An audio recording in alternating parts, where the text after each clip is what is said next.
আল্লাহি আল্লাহর কসম, নামাজে প্রথম কাতারে পাবেন, রোজা ইফতারে প্রথম কাতারে পাবেন, হজ প্রত্যেক বছর উমরা করবে, তাদের সামনে যখন দিন বিজয় ইসলাম বিজয়ের কথা হবে তখন তারা বলবে এই মৌলবাদী শক্তি মাথা চাড়া দিয়ে উঠেছে। জোরে বলেন ঠিক না বেঠিক?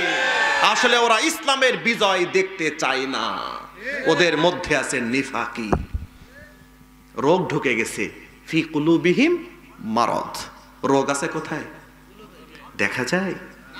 আল্ট্রাসাউন্ড করলে ধরা পড়বে? এমআরআই এক্সরে পারবে?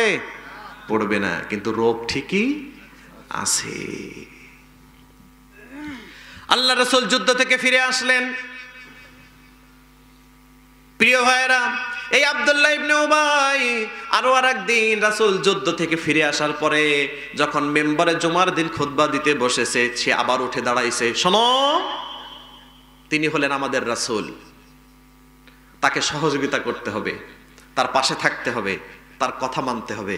একজন সাহাবীর গেছে রাগ হয়ে পাঞ্জাবি ধরে, বয় তুমি মসজিদে বলো রাসূলের পাশে থাকতে হবে, উহুদের যুদ্ধ থেকে 300 নিয়ে ভেগে এসেছো, এটা আমাদের অজানা নয়।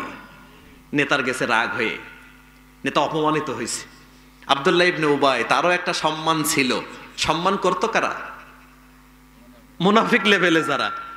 একটা আওয়াজ দিয়ে বলেন তো, সমাজে চোর যারা, তাদেরও সম্মান আছে না নাই? সম্মান করে কারা? কারা সম্মান করে? তিনি আমার চাইতে একটু পারদর্শী বেশি, জীবনে চুরি করেছে 12 জায়গায়, এক জায়গায় ধরা পড়েনি। লিডার, আপনাকে আমরা নেতা মেনেছি। ঠিক না ঠিক?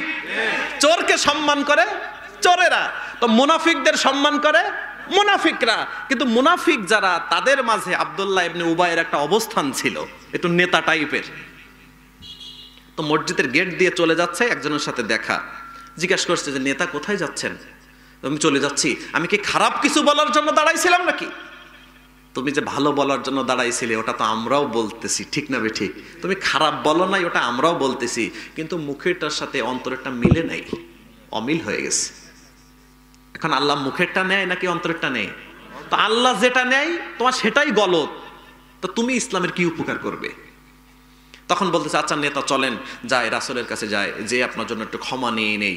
তখন আব্দুল্লাহ ইবনে উবাই মাথা নাড়িয়ে বেঁকে চলে যায়। আল্লাহ ওরা কোরআনে বলেছেন, মুনাফিকদের যখন বলা হয় তোমরা ক্ষমার দিকে ফিরে আসো, তখন মাথাটা নাড়িয়ে লাউওয়াউ রুউসাহুম, মাথাটা দুলিয়ে পাশ কাটিয়ে চলে যায়।